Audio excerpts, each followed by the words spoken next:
From the global headquarters of Johnson Taylor in beautiful New Jersey, it's Marginally Better. Here's your host, Joe Taylor Jr. Americans spend 37 billion hours a year waiting in line. That's roughly 118 hours per person. That's 3 full work weeks just standing around. But here's the thing. Some companies have figured out how to make waiting feel like part of the experience instead of a waste of time. We'll explore how Disney turns queues into attractions, why Trader Joe's long lines actually help their business, and the psychological tricks that make 10 minutes feel like 5 or 50. Plus, I'll tell you about a coffee shop in Melbourne where people waited 45 minutes for a single croissant, and they still came back the next day for more. That's all this week on Marginally Better.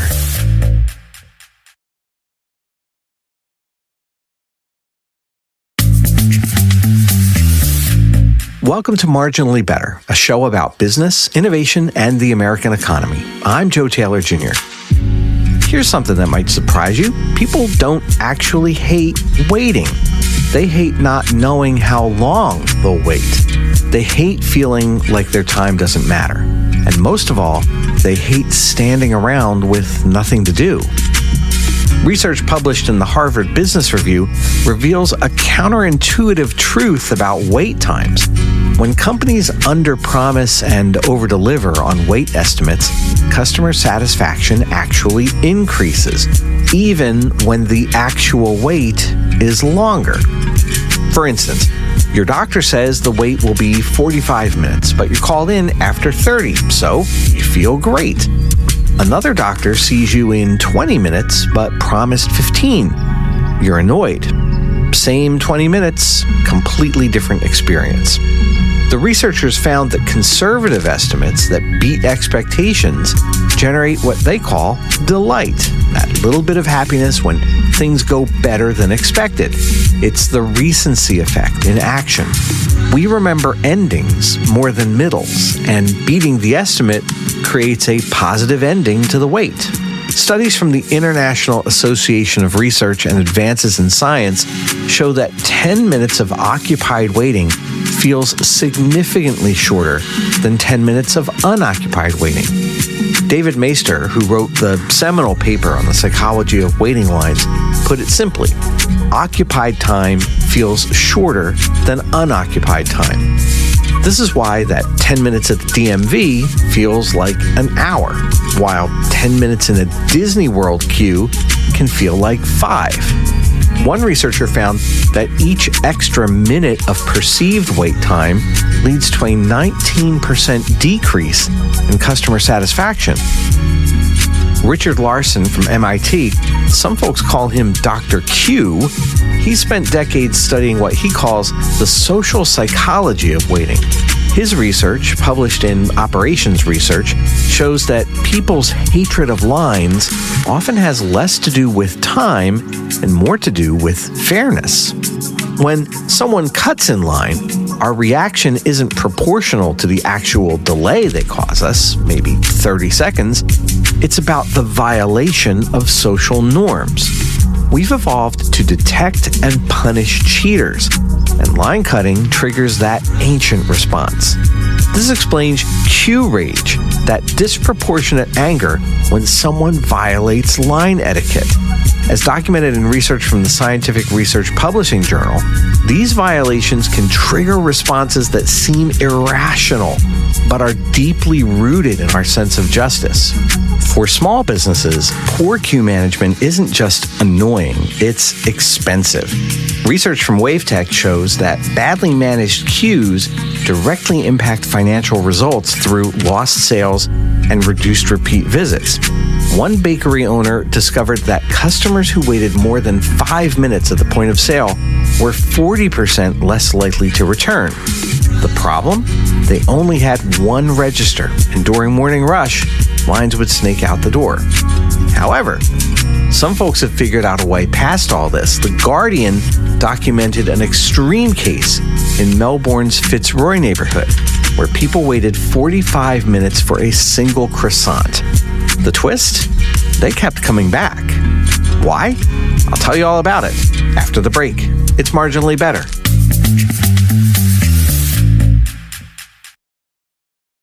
If you're a business owner, I need to tell you something that might sting. Your beautiful website is probably costing you thousands in lost revenue. The Nielsen-Norman Group found that 76% of professional websites, sites with million-dollar budgets, perform mediocre to poor on conversion. And if you built your site on Squarespace, Wix, or GoDaddy, your conversion rate is probably half of what it should be. Research shows the average business website can improve conversions by 35% or more just by fixing a few basic problems. I'm launching a new podcast called Website Reality Check.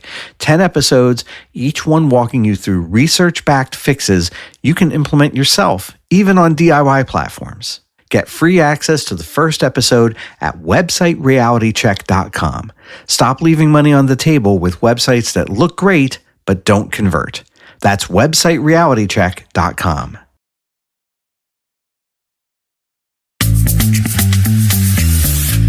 It's Marginally Better. I'm Joe Taylor Jr. We could ride a bike, have a fling, or do our absolute favorite thing, which is just to wait in a big dumb line. A big dumb line of girls. There's a crazy line for a bagel that went viral, or a pizza that went viral. Waiting in a big dumb line is not just something you do in New York City. In Melbourne, Australia's trendy Fitzroy neighborhood, something strange started happening in December 2024. People started waiting 45 minutes for a single croissant. Not a meal, not even a coffee and croissant combo, just one pastry. The Guardian documented this phenomenon, sending a reporter all the way down there to investigate, and what they found wasn't just a bakery with exceptional food, though the croissants were, by all accounts, excellent. They found something more interesting. Customers who knew exactly how long they'd wait, who came prepared with books, podcasts, and they treated the queue as part of their morning ritual. The headline read, "I waited 45 minutes to buy a single croissant in Fitzroy." But buried in the article was the real story. People kept coming back. To understand why anyone would wait 45 minutes for a croissant, you need to understand what Disney figured out decades ago. According to research from Blue Loop, Disney holds multiple patents on queue management technology, but their real innovation isn't technological, it's psychological. You see, Disney doesn't hide their lines, they transform them. And as documented in a ResearchGate study on Disney's virtual queues, guests who feel entertained while waiting report wait times as 30 to 40% shorter than the actual time elapsed. The Queue It blog puts it simply, Disney understands that a queue with distractions feels much faster than a blank wall. Disney's Imagineers actually designed what they call Scene 1 of every attraction, the queue itself. Walk through the line for the Seven Dwarfs Mine Train, and you're not just standing in switchbacks, you're exploring an interactive gem mine, touching glowing jewels, triggering musical notes. For Flight of Passage, the queue takes you through a research laboratory where you learn about the world you're about to enter. The International Association Journal found that these immersive queue designs significantly reduce perceived wait times. But here's the key. Disney isn't trying to trick you into thinking the wait is shorter. They're making the wait valuable in itself. This principle of making the wait part of the experience reached its apex during the early iPhone launches. And if you were there, and I was actually working at Apple during those first few launches, and I got to see something remarkable. Apple deliberately created lines. Now, they could have taken pre-orders, they could have staggered sales. Instead, they orchestrated theater.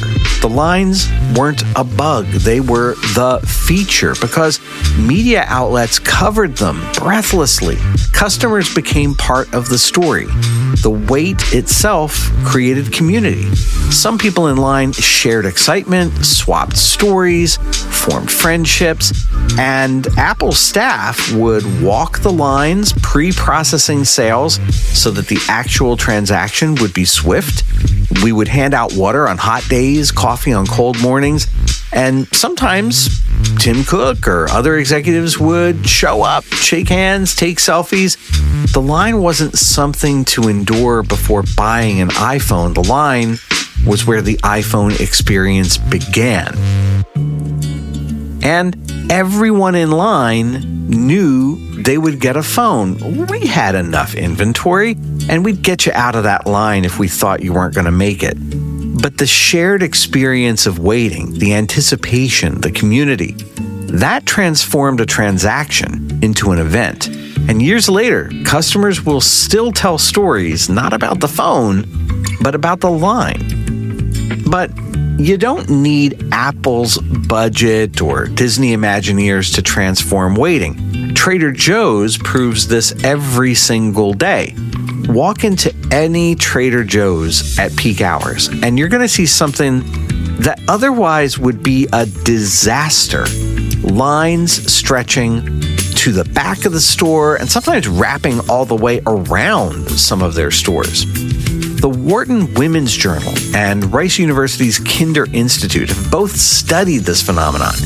And what they found challenges everything we think we know about retail. Trader Joe's doesn't hide their lines. They don't apologize for them. They celebrate them. Cashiers are not just scanning groceries. They are performing. They comment on your purchases. They share recipes. They ask about your day. The Wharton study found that this conversational culture makes waiting feel social rather than solitary. But here's the crucial part. Those lines move fast, really fast. The lines clear quickly because Trader Joe's staffs more people on registers than seems economically sensible. The Kinder Institute notes that customers perceive value in the experience itself. The line becomes proof that you're shopping somewhere special, somewhere worth waiting for. One customer quoted in the research summed it up. If there's no line at Trader Joe's, I actually get worried. Like, what's wrong? Is the food bad today? Which brings us back to that Melbourne bakery. Why would anyone wait 45 minutes for a croissant? The Guardian's investigation revealed several factors. First, transparency. The bakery posts accurate wait times, updated constantly. Second, quality. The croissants really are exceptional. But third, and most importantly, community. The line itself has become a social space. Regulars recognize each other. Conversations start. The bakery provides samples while people wait. One customer told The Guardian they'd met their now business partner in that line. Another person said it was the only time in their day that they weren't constantly looking at a screen. The wait had become valuable in ways that have nothing to do with pastries. Some businesses take this even further. Chicago Booth research documents restaurants that deliberately create waits to build anticipation. The Accordion blog details how artificial waiting enhances user anticipation and engagement. However, influencers have been fast to call out restaurants that exaggerate their wait times just for show. There's a formula at work here. Limited supply plus visible demand equals perceived value. And there's a fine line between creating anticipation and manipulating your customers. The businesses that succeed long-term are not the ones creating fake scarcity. They're the ones making real waits worthwhile. The ResearchGate study on the Blue Meadows restaurant provides hard data on how queuing theory applies to real businesses. They found that customers who could see the kitchen, who understood why the wait was happening, who felt the process was fair, they reported higher satisfaction even with longer waits. It comes back to occupied time versus unoccupied time. Disney occupies your time with entertainment. Trader Joe's occupies it with social interaction. Apple occupied it with community. The Melbourne bakery occupies it with samples and socializing. What Disney, Apple, Trader Joe's, and that Melbourne bakery understand is this: the wait isn't the problem. Wasted time is the problem. If you make the time valuable, that wait disappears. You can't always make the line shorter, but you can always make it better. You can turn dead time into connection time, transaction time into community time, waiting time into anticipation time. The businesses winning the waiting game aren't the ones eliminating lines. They're the ones brave enough to admit lines exist, honest enough to manage expectations, and creative enough to make waiting worthwhile. After the break, if you can order anything delivered at the touch of a button, why would we still wait in a line? It's Marginally Better. You know what drives me crazy? Beautiful websites that don't actually work. I'm Joe Taylor Jr. I see this all the time in my work at our user experience agency, Johns & Taylor. Here's what I've learned after more than 20 years of building websites. Most organizations approach this backwards. They jump straight into pretty mock-ups or use DIY site builders without understanding what their site actually needs to accomplish. That's why my team and I start with strategy, not just aesthetics. We've cracked the code on building websites that are both beautiful and functional. And right now, we're offering complimentary website and user experience assessments for business podcast listeners. No sales pitch, just honest feedback about what's working on your site and what isn't. If you're tired of a website that looks good but doesn't deliver results, visit makethewebsiteworkforme.com. Discover what your website could really accomplish. makethewebsiteworkforme.com.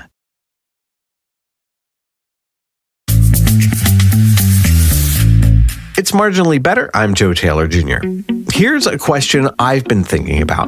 In an age of instant everything, instant messaging, instant delivery, instant gratification, why do we still wait in lines?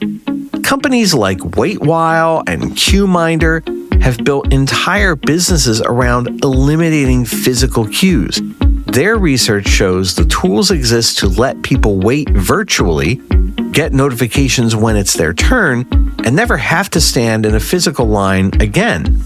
And yet, their own consumer surveys reveal something fascinating. Only about 15% of businesses have adopted virtual queue solutions, and even when they do, many customers still choose to wait around in person.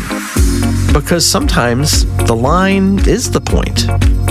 Researchers have a name for our deepest frustration with waiting. They call it the DMV effect. It's that special combination of inefficiency, indifference, and inevitability that makes certain waits feel like punishment. And as a sidebar, this is not true of every DMV. When Lori and I moved to New Jersey, I tell people this story. I did not make this up. Going to the DMV in New Jersey, Bon Jovi was actually playing on the radio and people were singing along, and that line moved really quickly. Now, that said, as documented in Fieldston News, the DMV in many places in the U.S. represents everything that we hate about lines. No alternatives, no entertainment, no sense that anyone cares about your time. It's waiting at its worst, purely transactional, completely devoid of human consideration. But here's what's changing. Even DMVs are learning. Some locations now offer appointments. They put entertainment in the waiting areas. They post accurate wait time estimates. They're slowly discovering what Disney knew all along. Respect people's time, even if you've got to waste it. One of my favorite queue psychology hacks comes from the history of elevator complaints. In the 1960s, a New York office building kept getting complaints about slow elevators. Engineers determined that making them faster would be prohibitively expensive. The solution? They installed mirrors next to the elevators. Complaints dropped to almost zero. The elevators weren't any faster, but now people had something to do. look at themselves. Occupied time feels shorter than unoccupied time. Inside Business Economics reports that simple interventions like mirrors, entertainment screens, or even just some pleasant music can reduce weight frustration by up to 40%. The weight doesn't change, but the experience does. Now, there's something deeper at work here. As the research points out, waiting in line often feels like a reminder of inequality. First class boards first, VIP lines move faster, and those who can afford to pay can skip that wait entirely. This is why Disney's virtual queue system has become so popular. Everybody uses the same system. The playing field feels level, even when it isn't quite level. The perception of fairness matters almost as much as actual fairness. CX Journey argues that we need a better way to handle waiting, and they're right, but the better way might not be eliminating lines, it might be making them more human. Think about the difference between waiting for your number to be called at the DMV versus chatting with fellow parents at school pickup. Same physical act of waiting, completely different emotional experience. The businesses that win the waiting game understand this. They don't see lines as necessary evils to be minimized. They see them as opportunities for connection, community, and sometimes even joy. So here's a challenge for you. Look at where your customers wait. Maybe it's a physical line. Maybe it's hold music on your customer service line. Maybe it's the loading screen in your app. Whatever it is, ask yourself, are you respecting their time, even when you have to take it? Are you making the wait valuable, not just bearable? Are you turning dead time into connection time? Because in a world that moves at digital speed, sometimes the most radical thing you can do is make people slow down and enjoy it. So the next time you're standing in line, instead of pulling out your phone, look around. Notice what works, what doesn't, what could be better. Every queue tells a story about how a business values its customers' time. And time, as all those hours remind us, is the one thing we can never give back. That's our show for this week. Whether you're managing queues at a theme park or a coffee shop, I want you to remember, you cannot always eliminate the wait, but you can always eliminate the waste. Make those moments matter, so your customers might just thank you for making them slow down. And I want to thank you for listening to Marginally Better. If you like what you heard, please help us out. Leave a quick review on Apple Podcasts. It'll help us spread the word about the show to people like you who care deeply about great customer experiences. If you want to get behind-the-scenes notes from me and the rest of the team, go to marginallybettershow.com or follow the link in our show notes. Marginally Better is a Calufrax radio production. Our producer is Nicole Hubbard with research by Connie Evans. I'm Joe Taylor Jr. Calufrax, mean little planet.